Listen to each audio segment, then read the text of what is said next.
اب ناظرین، عمران خان صاحب کی بہنوں کی یہ جو بات چیت آئی ہے نا سامنے، اس کے بعد کافی معاملہ گمبھیر ہو گیا۔ دیکھیں، ایک چیز آپ ذہن میں رکھیں کہ محسن نقوی ہوں، پاکستان تحریک انصاف کی لیڈرشپ ہو، علی امین گنڈاپور ہوں، شیر افضل مروت ہوں، یا موجودہ حکمران جماعت ہو، یہ سارے لوگ جو ہیں وہ عمران خان صاحب کی بہنوں کے اوپر باری باری اعتراضات کر چکے ہیں۔ ہاں، پاکستان تحریک انصاف کی جو لیڈرشپ ہے انہوں نے کھل کر بات نہیں کی، لیکن انہوں نے اپنی میٹنگ کے اندر عمران خان صاحب کی بہنوں کو تنقید کا نشانہ بنایا، اور انہوں نے کہا جی کہ وہ ہمیں اقلاع عمل ہوتا ہے، پارٹی کا اقلاع عمل ہوتا ہے، بتائیں چلنا کس کے پیچھے ہے۔ میں نے آپ کو ایک دو مثالیں دی بھی تھیں مختلف لوگوں کی نا۔ تو اب اس میں معاملہ یہ ہے کہ عمران خان صاحب کی بہنوں کو لے کر سب لوگ تنقید کر رہے ہیں اور سارے ایک پیج پہ آ گئے ہیں، یعنی پاکستان کی اسٹیبلشمنٹ، پاکستان کی حکومت، پاکستان تحریک انصاف کا ایک بڑا حصہ، علی امین گنڈاپور، شیر افضل مروت، محسن نقوی، یہ سارے لوگ مل کر عمران خان صاحب کی بہنوں کے خلاف ہو گئے، اور عمران خان صاحب نے اپنی انہی بہنوں سے مدد مانگی ہے۔ صورتحال آپ دیکھیں نا اب کس طرح ٹویسٹ کر گئی ہے، معاملہ کافی گمبھیر ہو گیا ہے۔ جو دکھائی دے رہا ہے اس سے یہ نظر آتا ہے کہ پاکستان تحریک انصاف کی جو لیڈرشپ ہے وہ اس وقت اسٹیبلشمنٹ یا حکومت کے نقطہ نظر کے زیادہ قریب ہے عمران خان صاحب کی بہنوں کی نسبت، اور وہ زیادہ بھروسہ کر رہے ہیں حکومت کے اوپر، حالانکہ ان میں سے کوئی بھی نہیں گیا اور کسی کی عمران خان سے کوئی بات نہیں ہوئی۔ اب تحریک انصاف کی، خیبر پختونخوا کی حکومت اور تمام اراکین اسمبلی اور جو عہدے دار ہیں ان کی حکمت عملی بڑی ناقص رہی ہے۔ دیکھیں، عمران خان صاحب کا سارا انحصار نوجوانوں کے اوپر تھا، انہیں لگتا تھا کہ جب عمران خان کے ساتھ کچھ برا ہوگا تو سہیل آفریدی اور ان کے ساتھی خیبر پختونخوا میں اپنی طاقت کو استعمال کریں گے اور نوجوان سامنے آئیں گے، لیکن انہوں نے نا وہ ایک ویسے تو تحریک چلائی ہے، جا کر مختلف جگہوں کے اوپر جو ہے وہ اچھے ویژولز بن گئے، اچھے جلسے ہو گئے، اچھی ریلیاں نکل آئیں، لیکن گراؤنڈ کے اوپر کچھ نہیں کیا۔ گراؤنڈ کے اوپر سہیل آفریدی کی کارکردگی جو ہے وہ صفر تھی۔ میں صاف آپ کو کہہ رہا ہوں، سہیل آفریدی نے جو کیا وہ ایک مومنٹم بنانے کی کوشش کی، ایک ایسی پارٹی میں جان ڈالنے کی کوشش کی جو کافی مایوسی کا شکار تھی۔ علی امین گنڈاپور کے عہدہ چھوڑنے کے وقت کافی مایوسی کا شکار تھی، تو سہیل آفریدی نے کافی کام کیا، لیکن گراؤنڈ کے اوپر جو ٹیکنیکلی کام ہوتا ہے جس کے ذریعے سے ایک تحریک کھڑی ہوتی ہے وہ نہیں کیا، اور وہ سہیل آفریدی اکیلا کر بھی نہیں سکتا۔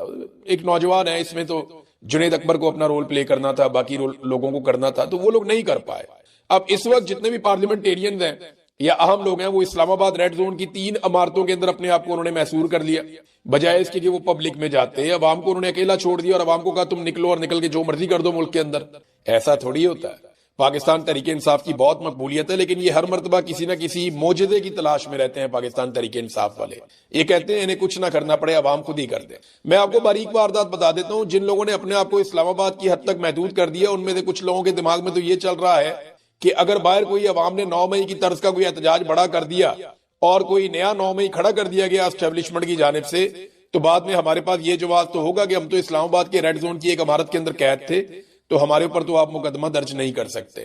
یعنی آپ اندازہ کریں کہ سب اپنی اپنی کھال بچا رہے ہیں، جبکہ عمران خان صاحب کی توجہ بھی اب ان کی پارٹی سے زیادہ ان کی فیملی کی طرف آ گئی ہے۔ دیکھیں نا، گنڈاپور صاحب نے بڑا کھل کر کہہ دیا ایک ٹی وی شو کے اندر بیٹھ کر، انہوں نے کہا جی کہ میں نے عمران خان صاحب کی بہنوں کے آگے ہاتھ جوڑے تھے کہ عمران خان کو باہر آنے دیں لے اور اپنے اختلافات جو ہے وہ آپس کے ختم کریں۔ اب یہ عمران خان صاحب کی بہنوں کے اوپر گنڈاپور صاحب بھی ڈال رہے ہیں کہ ان کی بہنوں کی وجہ سے عمران خان صاحب باہر نہیں آ پائے، اور گنڈاپور نے اور بھی بہت ساری باتیں کی۔ انہوں نے کہا ڈی چوک میں 15 بندے نہیں پہنچے۔ اب سینکڑوں ویژولز ایسے موجود ہیں جن میں ہزاروں بندے ڈی چوک والی سڑک کے اوپر موجود ہیں، اور وہ 2 مرتبہ وہاں پہ گئے، لیکن دونوں مرتبہ گنڈاپور انہیں دھوکہ دے گئے۔ پہلی مرتبہ گنڈاپور آرام فرمانے کے لیے چلے گئے کے پی ہاؤس میں، اور وہاں سے ایک پولیس والے کے ڈر سے وہ چھپ گئے، ساری رات وہ چھپے رہے، بارش میں بھیگتے رہے۔ اس کے بعد وہ کہتے ہیں پہاڑیاں انہوں نے کراس کی، پتہ نہیں کتنے پہاڑ کراس کر کے، کتنے ضلع کراس کر کے، وہ کہتے ہیں میں پیدل ہی پہنچ گیا۔ اب یہ تو جناب گنڈاپور صاحب کی کہانی ہے، یہ وزیر اعلیٰ ہے، مارا مارا پھرتا رہا وہ، تو یہ کہانی تو کسی نے خریدی نہیں۔ دوسری مرتبہ گنڈاپور صاحب وہاں پہ نہتے لوگوں کو لے کر گئے یہ کہہ کر کہ سب سے پہلے گولی میں کھاؤں گا۔ نہتے لوگوں کو ڈی چوک میں چھوڑ دیا، ان کو گولیاں لگتی نہیں۔ انہوں نے کہا 15 بندے نہیں تھے، بھئی 15 بندے تو شہید ہو گئے تھے صرف، اور تقریباً کوئی 100 کے قریب بندہ جو ہے وہ درجنوں بندے زخمی ہو گئے تھے، بہت سارے بندے لاپتہ ہو گئے تھے۔ تو آپ یہ کیسے کہہ سکتے ہیں کہ 15 بندے بھی نہیں تھے؟ تو لوگوں کو لے کر گئے گولی کھانے کے لیے کہ سب سے پہلے گولی میں کھاؤں گا، اور گولی چلی تو خود یہ وہاں سے نکل گئے، وہاں پہ نہتے لوگوں کو چھوڑ دیا، لوگ وہاں پہ شہید ہو گئے۔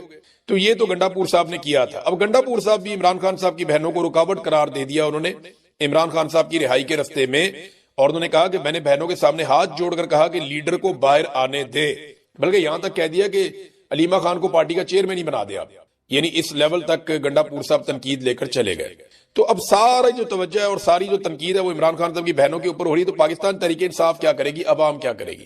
دیکھیں مجھے ایسا لگتا ہے کہ پاکستان تحریک انصاف نے جس طریقے سے اس سارے معاملے کو ہینڈل کیا ہے وہ بہت بری طرح اپنی کریڈیبلٹی فارغ کر چکے ہیں۔ اب لوگ لیڈرشپ کی طرف نہیں دیکھیں گے، اب لوگ عمران خان کی فیملی کی طرف دیکھیں گے، کیونکہ آخری پیغام میں عمران خان نے اپنی بہنوں کو کہا ہے کہ مجھے باہر نکالنے کے لیے یا وہ میرے لیے جو ہے نا وہ آواز اٹھائیں اور جد و جہد کریں۔ اب یہ کنفیوژن ایک بہت بڑی پیدا ہو گئی ہے، اس میں جو نوجوان لیڈرشپ ہے پاکستان تحریک انصاف کی، چند نئے لوگ سامنے آئے جنہوں نے کسی کی بات نہیں مانی، جنہوں نے اس کے باوجود کہ لیڈرشپ جو ہے وہ بہت کمزور رول پلے کر رہی تھی، اس کے باوجود ان لوگوں نے سڑکوں کے اوپر آ کر احتجاج کا سلسلہ شروع کیا۔ اب وہ لوگ تو آٹومیٹکلی عمران خان کی بہنوں کے ساتھ جڑ جائے گا۔ جو باقی لیڈرشپ ہے وہ یہ فیصلہ کرے کہ وہ عمران خان صاحب کی مقبولیت کی بینیفیشری ہی رہنا چاہتی ہے یا عمران خان صاحب کو باہر نکالنے کے لیے کسی عملی جدوجہد کا حصہ بھی بننا چاہتی ہے، کیونکہ اس میں رسک ہے، اس میں جیل بھی جانا پڑے گا، اس میں مار بھی کھانی پڑے گی، اس میں تکلیف بھی اٹھانی پڑے گی، اس میں کاروبار کی بندش بھی ہوگی، اس کے اندر اپنی سیٹ نشست یعنی جانے کا خطرہ بھی ہے۔ تو یہ خطرات تو انہیں اٹھانے پڑیں گے، اس سے پہلے بھی بہت سارے لوگوں نے اٹھائے ہیں، تو یہ بغیر اس سے لڑے اس نظام سے آپ اس میں فتح حاصل نہیں کر سکتے، یہ ممکن نہیں ہے۔ حکمران کہہ رہے ہیں کہ عمران خان صاحب کو اسپتال نہیں لے کر جائیں گے، رانا ثناء اللہ نے اس کا سٹیٹمنٹ بھی دے دیا، لیکن میں آپ کو یہ بتا دیتا ہوں ذمہ داری کے ساتھ کہ نیکسٹ انجیکشن لگانے کے لیے عمران خان کو اسپتال تو لے جانا پڑے گا۔ دیکھیں عمران خان صاحب کی بہنیں یہاں تک کہہ رہی ہیں کہ اس کو ایسا کیا دیا گیا اور ہم سے کیا چھپایا جا رہا ہے، یہ کیوں ہمیں نہیں ملنے دے رہے یا کسی ڈاکٹر کو نہیں ملنے دے رہے، یہ کیوں ہمیں عمران خان صاحب کے ٹیسٹ نہیں کروانے دے رہے۔ لے جانا تو پڑے گا انہیں، کیونکہ دوسرا انجیکشن عمران خان صاحب کی آنکھ میں لگانا ہے۔ پہلے انجیکشن کے بعد ایک دم اتنی بڑی تبدیلی، یہ بھی کوئی دونوں رپورٹوں میں سے ایک رپورٹ غلط ہے، یا تو پہلے والی جو پمز والی رپورٹ غلط ہے یا دوسری والی جو یہ رپورٹ انہوں نے اب بنائی ہے یہاں پہ جو ڈاکٹرز گئے تھے، یہ رپورٹ غلط ہے۔ اتنا بڑا فرق تو پڑ ہی نہیں سکتا، جتنے بھی ماہرین ہیں وہ سارے کے سارے یہی کہہ رہے ہیں۔ اور ایک اور خبر میں آپ کو جاتے جاتے دے دوں، یہ خبریں بھی اب اسلام آباد میں مختلف حلقوں میں پھیل بھی رہی ہیں اور پھیلائی بھی جا رہی ہیں۔ بتایا یہ گیا ہے کہ علی امین گنڈا پور کے بارے میں کچھ ہلکے دعوے کر رہے ہیں اور کچھ ان کے بڑے قریبی لوگ کہ سہیل آفریدی اگر مکمل طور پہ اسٹیبلشمنٹ کے کنٹرول میں نہ آیا اور سہیل آفریدی اگر اچھا بچہ نہ بنا تو سہیل آفریدی کو جلد نااہل کر کے عمران خان صاحب سے ملاقاتوں میں مکمل پابندی لگا دی جائے گی، اور اس پابندی کا فائدہ اٹھاتے ہوئے پارٹی کا ایک اجلاس ہوگا اور اس میں علی امین گنڈا پور کو دوبارہ سے وزیر اعلیٰ خیبر پختونخوا بنا دیا جائے گا۔ اس قسم کی پلاننگ پاکستان کی اسٹیبلشمنٹ کر رہی ہے۔ تو کیا گنڈا پور کو دوبارہ وزیر اعلیٰ بنایا جا سکتا ہے خیبر پختونخوا کا؟ کیونکہ یہاں اسلام آباد میں تو کچھ لوگ اس قسم کے دعوے کر رہے ہیں اور اس قسم کی خبریں اور خواہشیں اسلام آباد کی مختلف جگہوں پہ ڈسکس ہو رہی ہیں۔ اور پھر اگر علی امین گنڈا پور کو وزیر اعلیٰ بنا دیا اور پھر انہوں نے عمران خان صاحب سے ملاقات کر لی یا ملاقاتیں کھول لی تو وہ جا کر یہی بتائیں گے نا کہ خان صاحب دیکھیں وہ ہمارا وزیر اعلیٰ ہی کوئی نہیں تھا، پارٹی نے متفقہ طور پہ فیصلہ کیا اور مجھے وزیر اعلیٰ بنایا، میں آپ کی خدمت میں حاضر ہوں، بڑی مشکل سے آپ کی ملاقاتیں کھلوائی ہیں، تو پھر وہ ہیرو بن جائے گا۔ تو یہ اس قسم کا ایک کھیل جو ہے وہ تیار کیا جا رہا ہے، لیٹس سی کیا ہوتا ہے۔ میں نے جو انفارمیشن تھی وہ آپ کے ساتھ شیئر کر دی۔ اب صرف ایک ایسا مقدمہ ہے جس میں عمران خان صاحب کو جیل میں رکھا ہوا ہے۔ اس مقدمے میں جانے سے پہلے میں آپ کو بتاؤں کہ لوگوں نے بڑا جشن منایا، وکلا نے بڑی خوشیاں منائی ہیں، کئی جگہوں پہ وکلا جو ہے مٹھائیاں بانٹ رہے ہیں، بار کونسلز کے اندر لوگ خوش ہو رہے ہیں، نوجوان خوش ہو رہے ہیں، تو ایک سوشل میڈیا پہ ہر جگہ پہ ایک سیلیبریشن ہے، لوگ اس کے اوپر جشن منا رہے ہیں کہ عمران خان صاحب کی 9 مئی والا بیانیہ بھی جو ہے وہ الٹ گیا، وہاں پہ بھی ان کی اب ضمانت ہو گئی ہے عمران خان صاحب کی۔ نون لیگ بڑی عجیب و غریب صورتحال میں، اسے سمجھ نہیں آ رہی ان ججوں کو گالیاں دینی ہے یا نہیں دینی، کیونکہ یہ وہی ججز ہیں جنہوں نے ہر طرح کی سہولت کاری اس نظام کے لیے کی ہے، یہ وہی ججز ہیں جنہوں نے وہ سارے کام کیے ہیں جو اسٹیبلشمنٹ نے اور نون لیگ نے ان سے گندے کام کروائے ہیں، یہ سارے وہ ججز ہیں جنہوں نے ملٹری کورٹس جیسے ایک گھٹیا کام کو بھی انہوں نے جواز فراہم کر دیا اور اس کے حق میں فیصلہ دے دیا۔ اب جب صبح جج تبدیل ہوئے نا تو اس میں یہ پوچھا گیا عمران خان صاحب کی فیملی سے کہ جناب آپ کو کوئی اعتراض ہے؟ انہوں نے کہا کوئی اعتراض نہیں ہے، جو بھی جج ہمیں انصاف دو، صرف اچھا کیا انہوں نے۔ ورنہ کئی جرنلسٹ اور باقی لوگ یہ کہہ رہے تھے کہ جناب اطہر اللہ صاحب کو لانا چاہیے تھا یا شہزاد صاحب کو لانا چاہیے تھا، جو دیگر جج جو ہے جو نیوٹرل ججز ہیں ان کو لے کر آنا چاہیے تھا، یہ جو جج لائے گئے۔ اچھی بات یہ ہے کہ خیبر پختونخوا میں ایک تو آرمی چیف گئے جا کے انہوں نے کوئی جرگے سے بات چیت کی، کچھ لوگ کلیم کر رہے ہیں کہ یہ جرگہ ٹھیک تھا، کچھ لوگ کہہ رہے ہیں کہ یہ جرگے کے اندر جو لوگ بلائے گئے یہ چنے ہوئے لوگ تھے اور مرضی کی بات ہوئی ہے۔ وہاں پہ جو اصل جرگہ ہے جو لوگ شکایت کر رہے ہیں ان سے تو ملاقات ہی نہیں ہوئی اور بات ہی نہیں ہوئی. تو وہ جرگہ تو ابھی پاکستان تحریک انصاف کے وزیر اعلیٰ سہیل آفریدی نے اناؤنس کیا ہوا کہ وہ بلائیں گے. دیکھتے ہیں وہ جرگہ کیا کرتا ہے. لیکن سہیل آفریدی صاحب کی آج پھر ملاقات نہیں کروائی گئی. عمران خان صاحب سے ملاقات کے لیے وہ جمعرات والے دن پہنچے, چوتھی مرتبہ وہ گئے اور چوتھی مرتبہ ان کی ملاقات نہیں کروائی گئی. اندازہ کر لیجئے آپ, وہ 4 مرتبہ وہاں جا چکا وزیر اعلیٰ اور 4 مرتبہ اس کی ملاقات نہیں کروائی گئی. اس نے کہا کہ کسی صوبے کا حق ڈنکے کی چوٹ پر میں لوں گا, اپنے صوبے کا حق, لیکن کسی سے بھیک نہیں چاہیے. پاکستان میں جو پالیسی غلط ہوگی اس کے خلاف ہوں میں. انہوں نے یہ بھی کہا, انہوں نے کہا ہمارے ایک ایک گھر سے 20-20 لوگ شہید ہو رہے ہیں. جن لوگوں کے گھروں پر مارٹر گولے اور ڈرون حملے ہوتے ہیں اس کا درد وہی سمجھتے ہیں. جو فوجی شہید ہوتے ہیں وہ بھی میرے ہیں. کل کرم میں شہید ہونے والے فوجی کے گھر گیا, اس کے جنازے کو کاندھا بھی دیا. وہ ایک شہید کے جنازے کا بوجھ کل 80,000 شہداء کا بوجھ تھا میرے کندھے پر. یہ فوج بھی میری ہے, پاکستان بھی میرا ہے. اس لیے پاکستان میں جو بھی غلط پالیسی ہوگی میں اس پر بولوں گا. دیکھیں ہم اپنی پالیسیوں سے اپنے فوجی شہید کروا رہے ہیں, اپنے پولیس والے شہید کروا رہے ہیں. ہمیں دماغ سے کام لینا چاہیے. کیا یہ پالیسی بلوچستان میں کام کر گئی؟ نہیں کر گئی. آپ نے جناب بے شمار سینکڑوں آپریشن کر دیے قبائلی علاقوں میں, کیا یہ پالیسی کام کر گئی؟ نہیں کر گئی. تو پھر جو عمران خان نے پالیسی لگائی تھی اس سے امن آ گیا تھا نا, کم سے کم 3 سال امن رہا نا. تو پھر آپ وہی پالیسی لگائیے اور اسی طریقے سے چلیے. ریاستی طاقت اور ریاستی ڈنڈا ضروری ہے, لیکن وہاں پہ سیاسی دماغ اپلائی ہونا چاہیے. جو خواجہ آصف نے خوفناک دھمکیاں لگا دی ہیں افغانستان کو, اس لیول تک تو خواجہ آصف کے اپنے قریبی لوگ کہہ رہے ہیں کہ نہیں جانا چاہیے تھا. اور خواجہ آصف کی تو دھمکیاں نہیں ہیں, یعنی زبان ان کی ہے, الفاظ کسی اور کے ہیں, اور وہ دکھائی بھی دے رہا ہے. اسد کیسر صاحب نے اس کو اناؤنس کیا اور انہوں نے کہا کہ ہماری آپس میں ایک بڑی اہم میٹنگ ہوئی ہے اور خیبر پختونخوا میں امن و امان کی صورتحال کا کافی جائزہ لیا گیا. یہ بڑی تشویشناک ہے.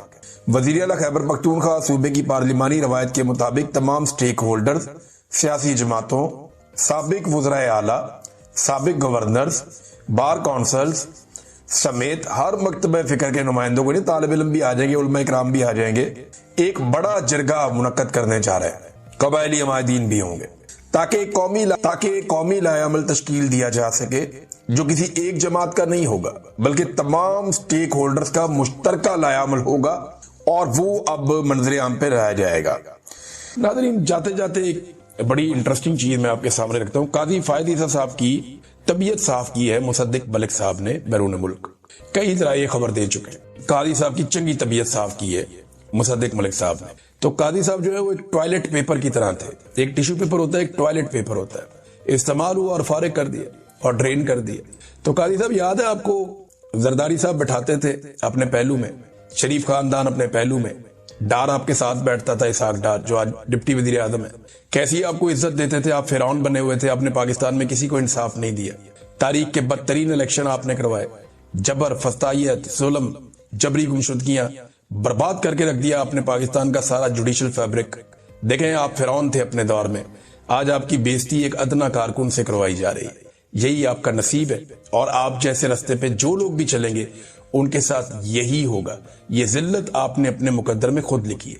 ترکی کے خلاف اسرائیل اس لیے ہے اور وہ نہیں چاہتا کہ ترکی کی فوجیں جو ہیں وہ غزہ میں آئے, کیونکہ ترک جو ہیں وہ کھل کر بات کرتے ہیں. ترکی کے صدر جو ہیں طیب اردگان, وہ اور ان کا میڈیا اور ان کے ملک کے اندر جو لوگ ہیں ان کے تمام طبقات وہ بڑے کھل کر بات کرتے ہیں جو فلسطینیوں کے اوپر ظلم اور زیادتی ہو رہی ہے. ترک میڈیا TRT کی ایک رپورٹ آئی ہے اور رپورٹ کے مطابق گزشتہ 2 سال کے اندر غزہ میں اسرائیلی حملوں سے 20,000 سے زائد بچے شہید ہوئے جبکہ کئی ہزار بچے زخمی ہوئے. کئی ہزار بچے زندگی بھر کے لیے معذور ہو گئے اور اپاہج ہو گئے. اس بدترین قتل عام کے نہ دکھائی دینے والے اثرات کئی نسلوں تک رہیں گے جبکہ زندہ بچ جانے والے بچے زندگی بھر ان زخموں, خوف اور ٹراما کے ساتھ زندگی گزاریں گے. ایسی ایک رپورٹ جو ہے وہ واشنگٹن پوسٹ میں بھی ہے. یہ امریکی ایک جریدہ ہے اور پوری دنیا میں لوگ اسے جانتے ہیں, واشنگٹن پوسٹ کو. اور اس میں جو امریکی محکمہ خارجہ کے ایک واچ ڈاگ کی خفیہ رپورٹ ہے جس کے اندر ایک انکشاف ہوا ہے کہ اسرائیلی افواج نے غزہ میں کئی 100 بار انسانی حقوق کی سنگین خلاف ورزیاں کی ہیں. یہ کیسز اتنے زیادہ ہیں جن کا جائزہ لیتے ہوئے کئی سال لگ سکتے ہیں. اندازہ کیجیے آپ، یہ امریکی محکمہ خارجہ کے واچ ڈاگ کی خفیہ رپورٹ ہے. ایسا نہیں ہے کہ یہ میں نے یہاں بیٹھ کے بنا دی ہے یا کسی اور نے مسلمان ملک نے بیٹھ کر بنا دی ہے. امریکہ سے ایک رپورٹ آئی ہے اور وہ رپورٹ کہہ رہی ہے کہ اتنی زیادہ انسانی حقوق کی خلاف ورزیاں اور تباہی پھیری ہے انہوں نے، ان کے جرائم اتنے سنگین ہیں غزہ میں کہ کئی سال لگ جائیں گے صرف ان کا جائزہ لیتے ہوئے. سزائیں دینا تو بہت دور کی بات ہے. تو اسی لیے مغربی ممالک جو ہے وہ پوری طرح سے ہلے ہوئے ہیں اور وہ بار بار آواز اٹھا رہے ہیں کہ آپ امیونٹی نہیں دے سکتے.